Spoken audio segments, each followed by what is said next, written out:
So we had an aha moment last night, as a matter of fact. I made a video, or I made shorts, and I'm kind of sitting on it because I had a human portion of me pop out on it. So I'm sitting on it right now and kind of determining. But I've been sitting and I've been chewing on my little aha moment that I had last night. And it's in regards to this religious institution, organization. Some people in it are borderline cult people. I kind of put that out there last night. And I got to thinking. I didn't pull things up last night, but I pulled them up this morning. So we're gonna go in a direction here. So here we go. 2019, while my daughter was in addiction and out and about and involved in things, me being a mama, I didn't have a clue. I was in a recovery setting, and those people were like, you need to, just giving me advice that internally, and some of it wasn't until God allowed me to have enough of it and then do some of what they was saying. But I had to walk through, and I had to go through some things. And whenever I did sever the contact, and she had to have the desire to communicate with me, then it kind of, yeah. But during that time, I got connected with a trafficking group. And I came in the middle of it. And I got involved with it, or I went through it in 2019, and then I kind of wanted to continue in it, so I jumped back in it in 2020, the first part of 2020, while my daughter was in rehab. She actually went into rehab. She was in rehab, so I was going through the group. And then we all know what happened in 2020, the first part of 2020. We had the COVID isolation, and everybody was stuck in their house, and everybody was doing things through Zoom and internet and electronic, and there was limited. So, and they had stipulated that I needed to go through a couple of other steps before I pursued it. Well, life happened, things happened, things with the daughter, and I never really, there was never ever really any communication between me and the group anymore after I had an accident in May that kind of put me out of pocket to where I couldn't function with my ankle and my knee. So I kind of, and then reality of religion hit Christmas of 2020. So I completely removed myself from religion, church, anything altogether. Me and God still had we still had the relationship, and we still had things going on. But as far as involved with other people and in a religious setting, that was non-existent. Well, God pulled me back into church in 2023, I think. Yeah. And when I jumped in, and I went through a 3-step program in said organization, whenever they had several of the people lined up in the front up there and they were talking, there was one that made eye contact with me when he was talking, and he mentioned trafficking, their trafficking direction, their little circle track. Yeah. Made eye contact with me, and I just kind of sloughed that off. Little did I know that I think I had a target put on me whenever I made my presence known in this place, because this was where the trafficking curriculum small group in 2019-2020 was. So I kind of did my, because I didn't really feel the draw I mean, I was wide open and I was all gung ho for it in 2020, and it started dwindling in 2021, and then life happened. But because of this huge religious organization, institution that has lots of influence, I do believe I probably got, better yet, let me just read to you something and then we'll go into details. So whenever I went through in 2019, 2020, the curriculum was different. It was a in your face, oh my gosh, I was aware of things that was going on that I didn't have a clue was going on. In the trafficking and the drug and the prostitution and all that. It's like, oh my gosh, reality check. After you go through something like that, you can't put your head back in the sand. Once you see it, you can't unsee it, and you're aware of it.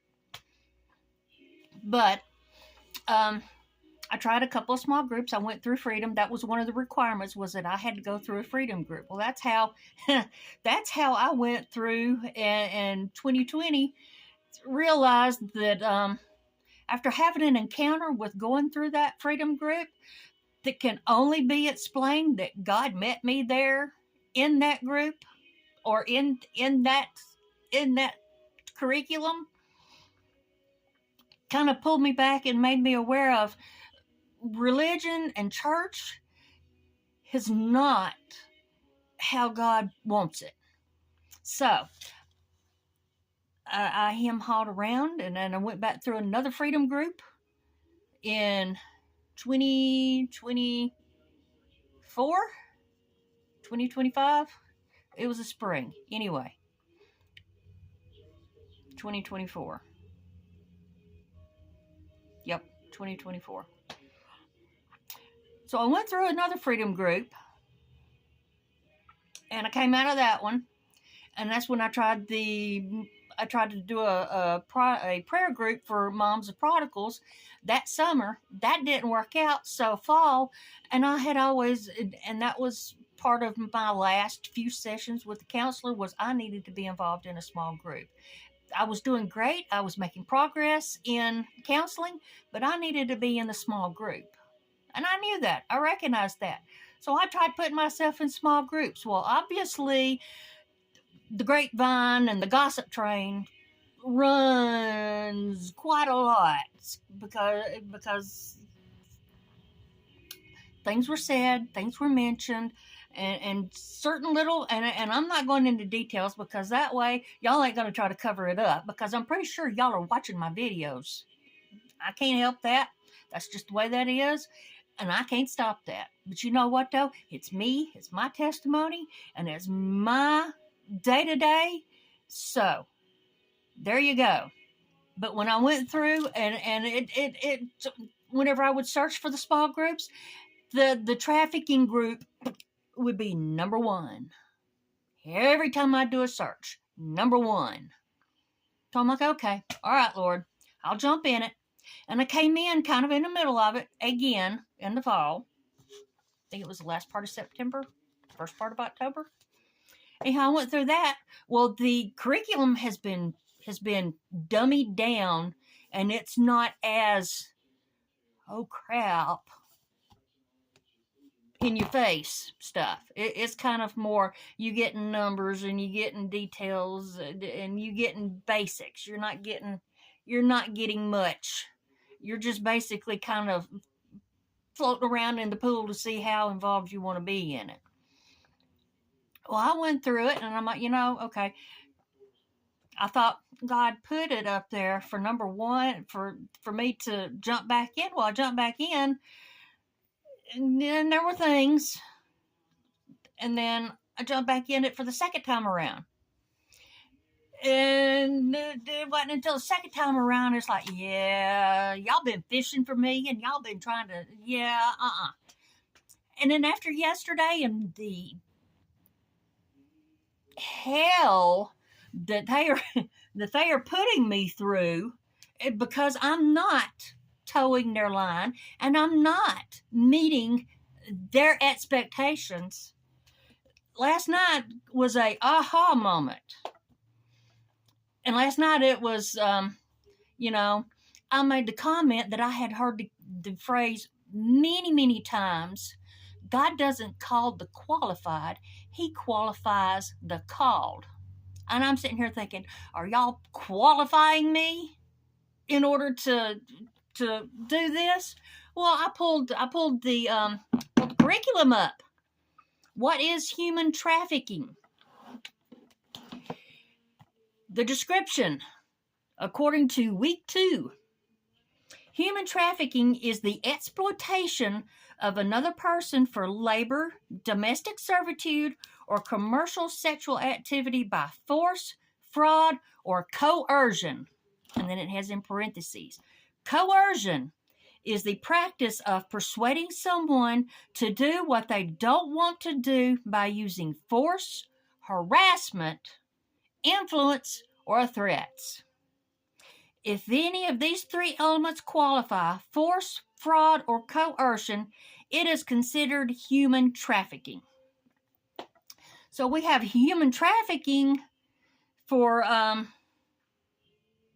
actually, let's see.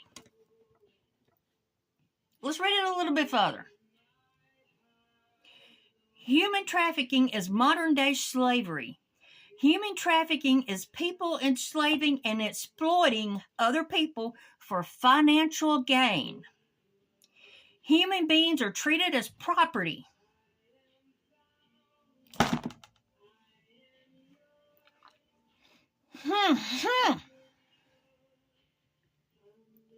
Coercion. Right here in the description for human trafficking. It says human trafficking. I wonder if we can do a religious trafficking for religious financial gain, or religious rules and regulations and all of that stuff the Pharisee spirit runs amok in. I wonder if we can coin a new one, religious trafficking. Coercion. Let's read that definition again. Coercion is the practice of persuading someone to do what they don't want to do by using force, harassment, influence, or threats. Hello? Yeah. That has been for the past couple of years. And I see it for what it is. And the little comments and the here I am thinking that I'm having God moments. No, I don't buy that one single bit.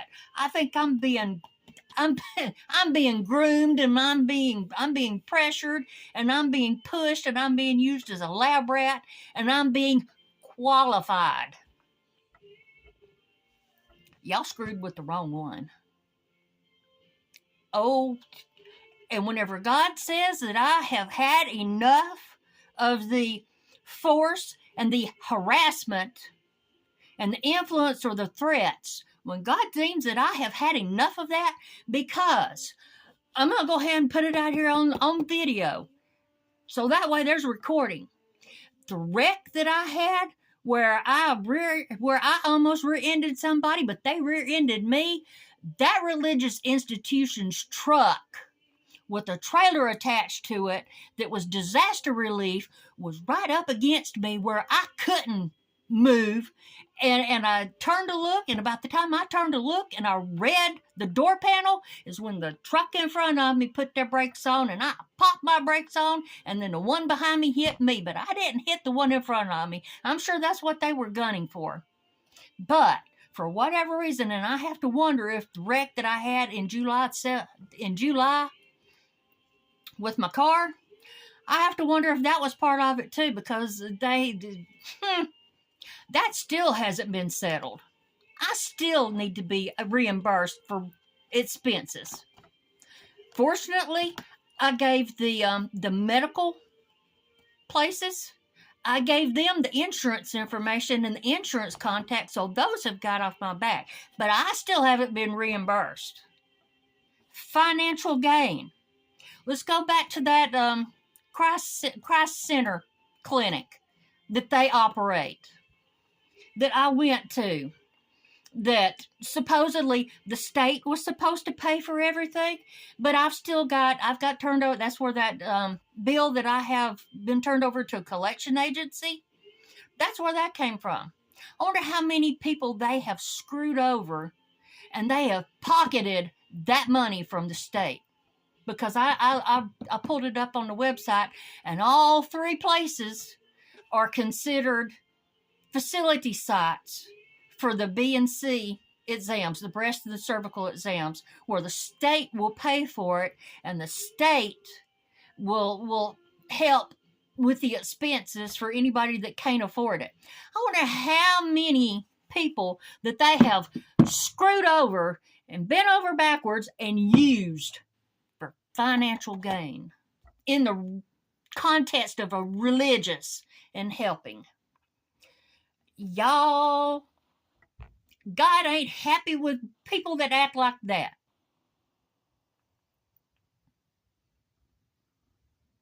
Love mercy, walk humbly. And the fact there's one of the verse, there's one of the chapters in Isaiah that's talking about the type of fast that God desires, and it is a fast to release the captives and the oppressed free. Y'all just, the more I think about it, the madder I get. You know what? I understand now why Jesus flipped tables. And Jesus said that his house would be a house of prayer, but you have made it a den of thieves.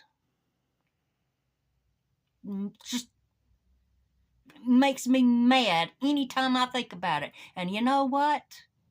All y'all that are listening on my phone or participating with my phone or redirecting on my phone, and if I have family that's involved with that, because I'm pretty sure that family has gotten involved with it somehow or another, because God would not have given me that dream where I had a family member and I had one of those people from that religious organization that I was just recently involved in.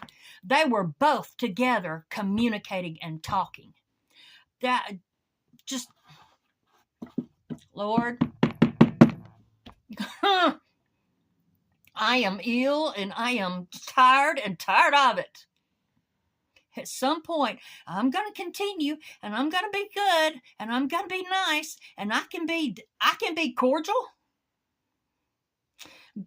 But I don't have to allow you into my little circle for you to continue doing whatever problems or scheming or plotting or digging traps or setting or whatever. I don't have to allow you back in my sphere of influence for you to continue and to rob me of the joy that my God has given me.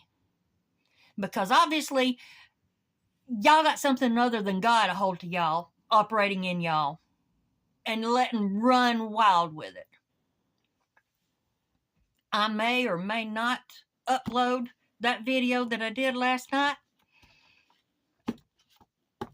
but just know that the more that y'all try to play me and the more that y'all harass me and the more that you try to threaten me or that you try to force,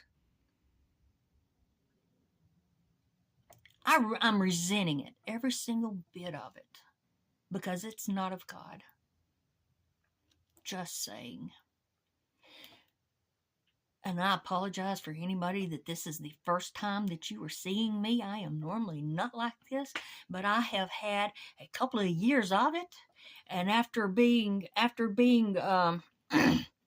with this religious organization and their little, oh, how's your job going? And I'm sitting here wanting to be involved with ministry opportunities in this religious organization, and yet I'm put on read, I'm put on ignore, or I'm just completely not even acknowledged.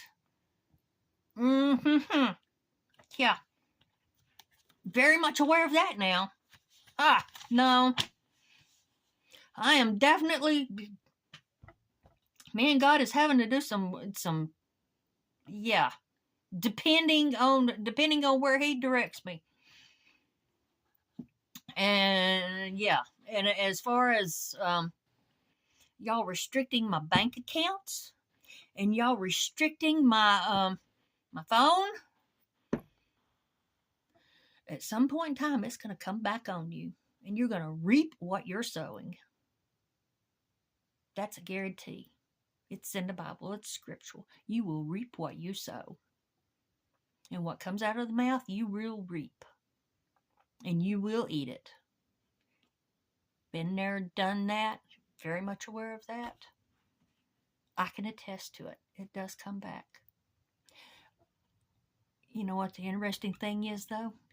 If God does give me the opportunity to watch him take y'all down, or him return the vengeance on y'all, or him allow it back on y'all, and he does give me the opportunity to say that, unfortunately, the type of person that I am, I'll probably feel sorry for you and want to help you.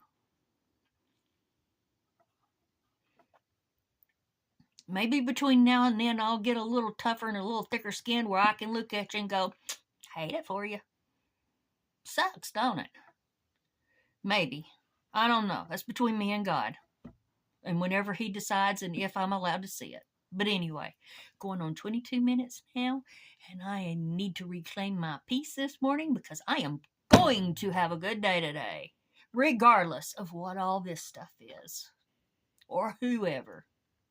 And I hope that y'all do too. I'll talk to you in another video. Maybe it won't be a rant session and me up on the box, but I'm stepping down now.